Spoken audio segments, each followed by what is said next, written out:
Hi everyone, and welcome back to my channel, or if you're new here, welcome to my channel.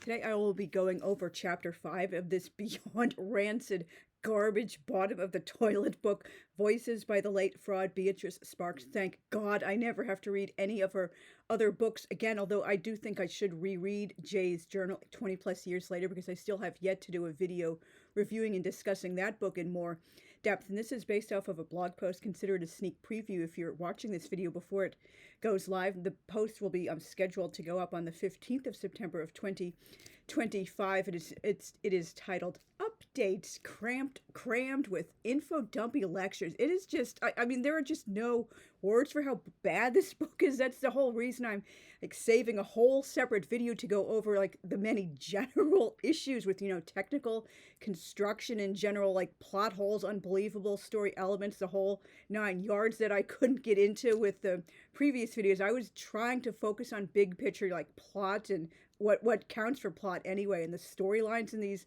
books instead of just every single thing wrong with it, because those videos would be 40 minutes long each. And so anyway, Chapter 5 of Dr. Fraud's Bottom of the Toilet Garbage Voices. Yes, this title is actually in all caps. That's not just how the cover artwork came out. She loved all caps. And so anyway, this purports to give updates on the 4 fictional characters 2 years later, but serves as yet another jumping off point. Wow, who would have thunk it?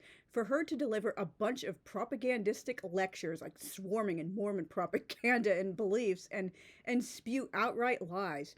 It particularly enrages me how she slanders and misrepresents the Bhagavad Gita as a cult manual. How dare you? And okay. Well, I'll get to that more in the upcoming video. I'm sorry if I'm getting worked up already. She's specifically talking about a certain translation that does have a really bad reputation even among Hindus, but she's not even really distinguishing that. It's just, oh, the Bhagavad Gita is terrible. Look at all these pages where it says things that, oh, it's not like Christianity or Mormonism. We must call it a cult instead of just saying that particular translation isn't accurate. I hate her so much. We can add Hinduphobia to all her other many faults. It's just, wow, she just keeps finding ways to sink lower and lower every time I read a book of hers. Mary, the girl who joined a cult overnight, instead of gradually being indoctrinated into it over a long time, always happens, because Dr. Fraud, she could never be ours to realistically develop storylines and character, arcs and stuff over a longer, more believable time. Nope, just gotta speed through the grooming, speed through the indoctrination, speed through getting depressed, and oh, my life just falls apart in all of 2 weeks. It can never gradually happen over 3, 5 years, even 6, 9 months, whatever. Nope, gotta happen overnight because I cannot write worth crap, and I just want to keep the storylines as short as possible. And so anyway, Mary is now happily working in deprogramming, which has now been thoroughly debunked as ineffective, abusive, and psychologically damaging. By far, most normal people in touch with reality now, they recommend exit, cult exit therapy, things like that, not just kidnapping you and telling you you're a terrible person. And also, well, I'll get to that in the future video, but just deprogramming, it is not recommended. We now realize it did way more harm than good.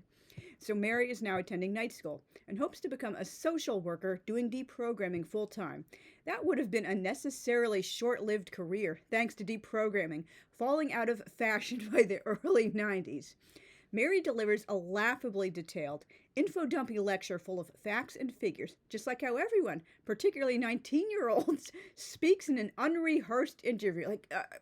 I can't believe she thought, well, nobody really did buy it when it was published, but I can't believe she thought people would believe these are real interviews. Oh yeah, I'm just going to randomly, unrehearsed, unprompted, give all these detailed facts and figures and statistics and detailed stories about particular people who are leaving cults and cult leaders in the entire indoctrination process. I'm totally pulling that out of my ass, just spur of the moment. I wouldn't expect even someone decades older with a lifetime of experience in anti-cult work to pull so many statistics, names, and details out spontaneously. Seriously? This reads like a pre-written and researched speech, not a real conversation. I wonder how that could be. Mary talks about how most of the kids who join cults aren't the types one expects.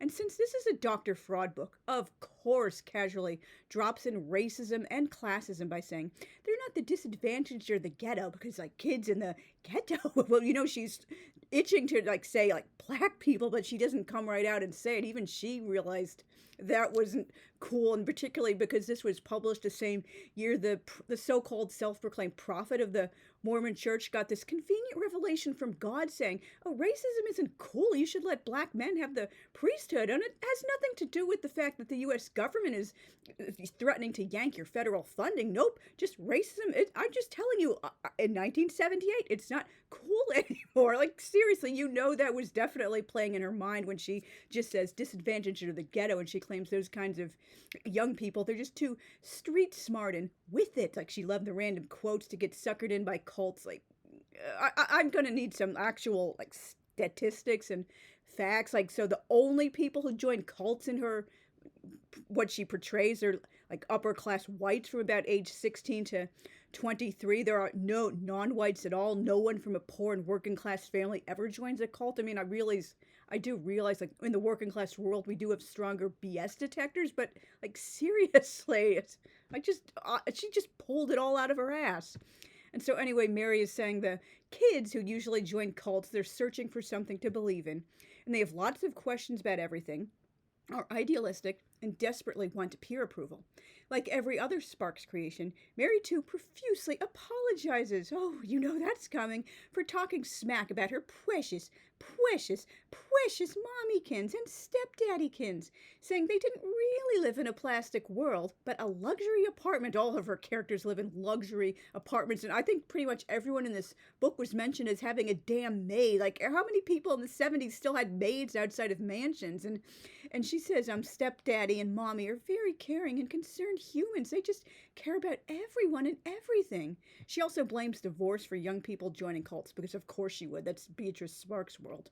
Mary goes on to tell long, involved stories about the Moonies, Hare Krishnas, and Love Family, which is one of the cults that came out of the so-called Jesus movement in the 1970s, the so-called Jesus freaks. And I will get to that more in the upcoming general wrap-up, all the general issues wrong with this book. But I was shocked to find out when I was doing my research, the majority of Jesus freaks, the Jesus movement, they were not cults at all. Most of them, they were just like evangelical Protestants who were like, really into Jesus. Like, she's just really slurring everybody and slandering everyone she has no experience with in this book. She also laundry lists a whole bunch of other cults and alleged cults. Since this was the 1970s, some of the groups named aren't cults. Like, I didn't even have to look it up to know that when I saw some of those familiar names, but these are groups that made the establishment uncomfortable because they were so unfamiliar and challenged the status quo, like ISKCON, ISKCON, the International Society of Krishna Consciousness, more familiarly called the Hare Krishnas, and the Farm, which is still going strong to this day. It's in Tennessee. The famous midwife Ina Mae Gaskin and her husband Stephen, they were pretty much the founders of the Farm. And like, how dare you just talk smack about these groups you know jack squat about? The Farm is an intentional community that continues to this day, like a hippie commune, which of course, commune, not commie. There were legit problems under founder Stephen Gaskin's leadership in the 70s, too long in detail to get into here, but there were financial issues, and he and Ina Mae, they were a little bit too, I guess, trusting or something. They felt, everybody who wants can join, even if they might have serious untreated mental illnesses. And of course, you do need to have some boundaries when you're admitting people into a self-contained little intentional community. You don't want people who might be running around with serious mental problems, potentially hurting other people or themselves, and backed up garbage and electricity and paying the rent. But they did solve those problems. Members took serious steps to fix what was broken. They have far fewer members today, but they're still around. As for ISKCON, there are certainly some cult offshoots, you can't deny that, and leaders who behaved very badly, including cases of child abuse at some boarding schools in the US and India. I believe it was in the 90s this started coming to light, but that's not representative of the entire movement. Dr. Fraud just wanted an excuse to crap all over hippies and Hindus. There aren't enough middle fingers in this world for how Dr. POS says yoga, meditation, traditional Hindu robes and beads and like shaving the head for like Hindu men. Vegetarianism and the Bhagavad Gita are dangerous, deceptive cult practices. I mean, I know she was like a terrible person. I had no idea it even extended to Hinduphobia and anti-Indian racism. She also slanders Catholics, yeah, because of course she would, by saying one of the deprogrammed young people Mary is working with, Marie, joined the Moonies because her church didn't answer any of her questions about Jesus. Did this crank ever attend mass, like even once, or talk to like any Catholics, or hell, even do any like research from serious sources? This is also really rich coming from someone whose own religion talks about their founder like way more than Jesus. Like every like true blue Mormon home has a picture of Joe Smith. All their temples have pictures of him. There's hymns including like praise to the man. I think that's the best known one. One of the most disturbing, most memorable stories I've heard from a former Mormon. It was about a nursery teacher, so basically ages 3 to 4, and it's I guess somewhere in the beginning of December, and the teacher says, "Hey kids, it's December.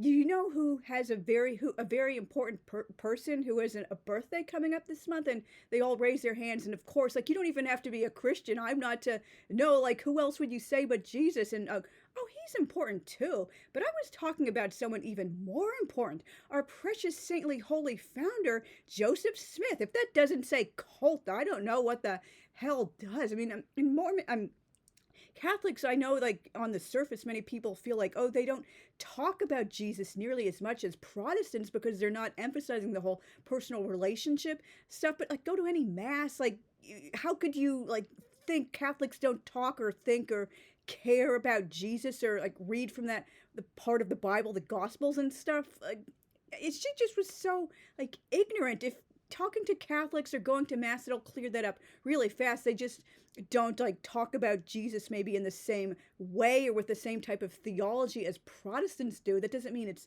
wrong or they never answer questions. How dare she say, oh, Catholics priests and the Sunday school teachers, they didn't want to answer any of her questions about Jesus, or they couldn't answer any of her questions. Just get F, Dr. Fraud.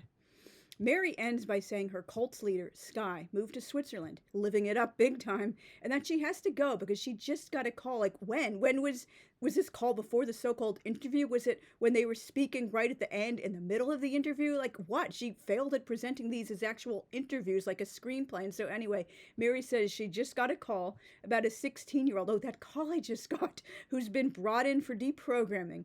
That girl thinks her parents and the deprogrammers are Satan's tools and want to unalive her. Mark conveniently took his own life, which lets Dr. Fraud launch into more infodumpy facts and figures about what causes teens to take their own lives and how many of them do it a year. Naturally, she blames divorce big time. Oh, broken homes, one-parent families, single parents, mommies working outside the home. You should be sealed for all time and eternity. Never get divorced. Don't you want to be together in your own little planet on Kolob through all time and throughout all eternity? In this section of all of 3 pages, like, wow, after the 77-page slog of chapter 2, I swear that one felt like it was like coming up on 150 pages. It was that bad. She breaks out her all caps fetish with Mark's unaliving note and the internal cries for help of depressed teens. This is like seriously so freaking bad. Like, you know, she was like sitting on her hands hardcore trying to not do the all caps like she's, constantly doing in all of her books. No one noticing the signs. I'm depressed. I'm lonely. I'm ill. Help me. I can't relax. I don't have anyone to talk to. No one listens. No one understands. I'm not important. I can't relate. Cue the all caps. No one cares. No one cares. No one cares. And I also forgot to mention she also blames teachers for having heavy class loads and like not caring about the students. Like that's a running theme throughout all these stories as well. Teachers just don't care about the kids. They're just too busy like effing off and doing their own thing. Disturbed families produce disturbed children. It's like, what is she defining as disturbed? Like, maybe I don't even want to know. Social pressures have made friends afraid to be all out vulnerably, self-sacrificingly friendly. That's just the kind of thing she would say. Mark's capital M mother gave me the unaliving note, which Mark's capital F father had given to her. She's constantly capitalizing words for parents. Here's all caps. Dear anybody, if anybody cares, please stop me. Please stop me. Please dad, ellipsis. Please mom. ellipsis, please Katie, the little sister, ellipsis, please relatives, ellipsis, please teachers, ellipsis, please religious people, ellipsis, please God, I've needed you all, I still need you, anybody, please, ellipsis, please help me. Like, this whole book is just like a pile of you-know-what. So she claims her youngest daughter asked, Mom, who do you think really unalived Mark? Her own family of all people would have known this was pure fiction and she wasn't a real psychologist. And are we really seriously supposed to believe her daughter? Like, I don't remember off the top of my head how like old her youngest daughter would have been. I think she might have had stopped having kids sometime in the 40s. So she would have been an adult by that point regardless. And they're voluntarily reading this crap or every word of it. Like, they probably just like skimmed through it or pretended to read it like, oh, the last and the first and the last paragraphs, and maybe skimmed a few in between, so Beatrice would think, oh, they really did read it. Like, this whole scenario is just so freaking stupid. We're supposed to believe someone really like read this and liked it and read every word. I only choked it all down because I'm doing these reviews, and they thought it was like real person. Like, she would have known because her mother, you know, that this was complete fiction. She's just like whooping it up, like trying to like emphasize, oh, these are real kids, these are real kids, these are real kids. Her own family would have known this. Millie spews more vile homophobia, which I'm not going to repeat, including a long list of repugnant slurs, like including, well, ones that aren't really like homophobic. They're just insulting things to say about a person, like calling them yucks and filths, and repeats slanders and stereotypes, like the whole like having sex in the bathroom all the time and one night stands instead of serious long-term meaningful relationships. Now that she's been cured of her situational lesbianism, which I wouldn't even call situational, it's just like, you know, was triggered by being groomed by a teacher. And again, I will get into that whole effed up, unbelievable like scenario in the future video. And so she bashes gays with the best of them and feels sick when thinking about her Lizzie days. Like, was that a real thing people said in the 70s? I mean, I know Lizzie is a slur, but Lizzie? Like, what? She's disgusted and horrified. Oh no, that so many people are coming out of the closet and forming large, like, gay, lesbian clubs in schools. Like, oh, you know, she was thinking, see, kids, one of your own is saying gays are filthy and yucky and gross and just dirt on the bottom of your shoes. Get back in the closet right now. Like, pretend to be like happily heterosexual. Go to conversion therapy. Just fake your way through life. Like, because we all know how well that turns out. A lot of Mormons do just that, and it leads to so many like problems from repressing who they really are. And sometimes, like particularly in the modern era, they get divorced after even decades together and a bunch of kids because you can't like deny being like same-sex attracted your entire life. Just like Dr. Fraud, Millie's counselor Richard from the Happy House is helping her to dump that whole gagging load of gagging garbage and pretend these things never happened to her. Yeah, just repress that trauma away, Millie. Millie repeats the misogynistic term, on the rag, and also calls her uptight, when talking about how mommykins didn't like her going to the Happy House and hanging out with all these supposed losers. Like, wow, so much to unpack there. She lied that it was for a psychology assignment, and mommykins immediately changed her tune, and there's so many like contradictions in this. I'm just going to get to all of that in the future video. Jane continues repeating back Dr. Fraud's pretended questions and opens with the ridiculous lines. Oh, wow. I didn't think I'd ever see you again. Sure, I'd like to go out to lunch with you. Meet you in front at 1 minute after 12. That's an oddly specific time. She's now a beauty operator, which sounded like a euphemism for prostitute, but turned out to be a generic, somewhat outdated term for a cosmetologist, esthetician, hairstylist, or nail technician. Like, what exactly is she doing as a beauty operator? Like, all of those services, like only one? And like, when did she get a cosmetology license or like training certificate, whatever, to do any of this stuff in the 2 years she's been going straight? At the ripe old age of 20, Jane is engaged to a really neat guy, one of the most overused words in this book.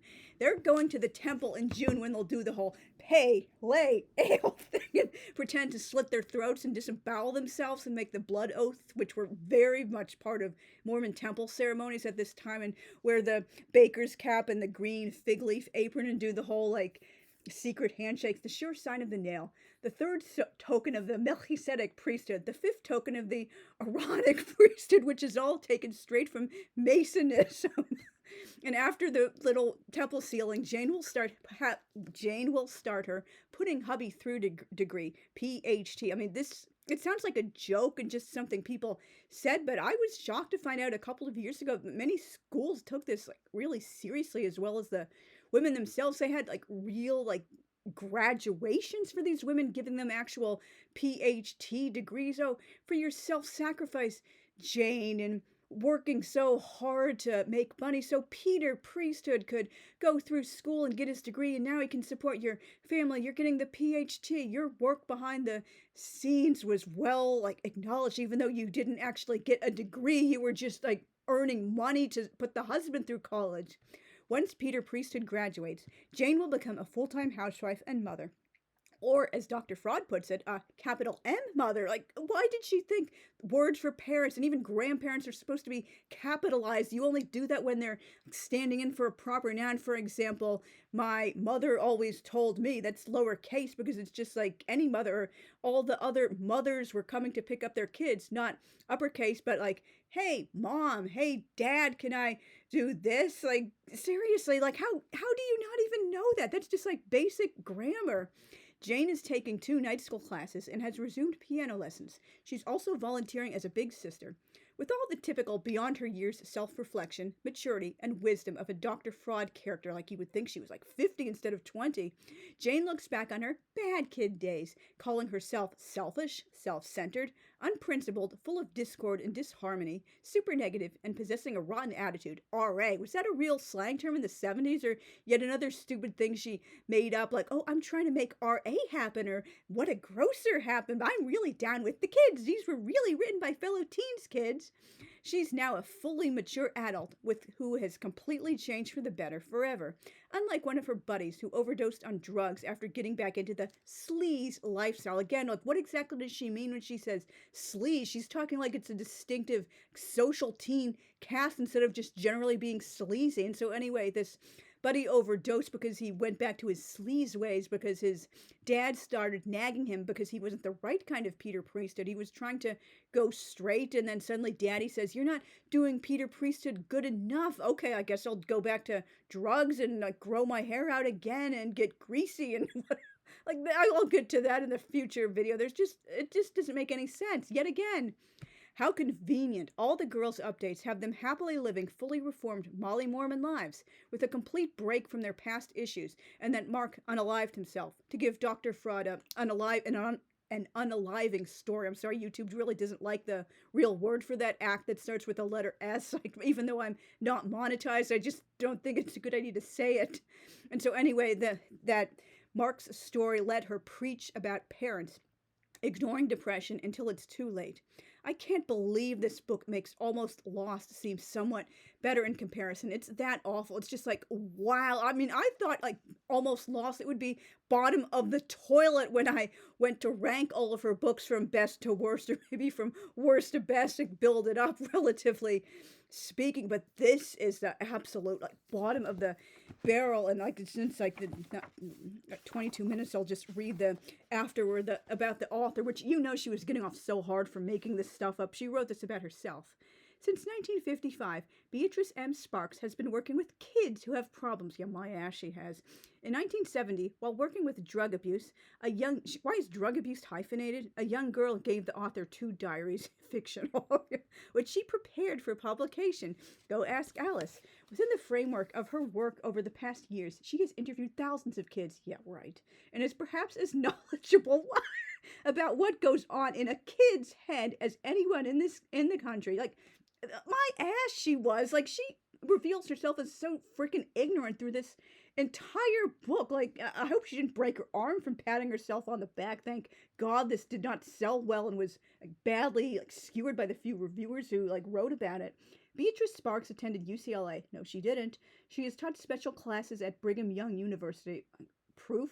Lectured at many capital S seminars and capitalized youth conferences around the country. Okay, I believe that, like the morgue loves callings, like maybe she really did lecture at youth conferences, but that would not have been as an actual psychologist or licensed degree professional and has worked as a music therapist. Again, proof at the Utah Youth Center. Like, she just thought she could make up whatever credentials and fake biography she could pull out of her ass, and people would just like believe it and not question it. And they pretty much didn't, because this was pre-internet in a relatively more like, trusting era. So thank you very much for watching all the way through to the end. If you have watched till the end, let me now know down in the comments, have you ever had the misfortune of reading this book or any of Dr. Fraud's other books? What do you think of literary fraud in general? Like, do you have any suggestions for upcoming videos I can do about Beatrice Sparks beyond the ones I've mentioned? Jay's Journal, the general wrap-up of issues with this book, ranking her books, and like a few other like topics here and there I might have mentioned in the past. So thanks again very much for watching. I will see you soon. Bye.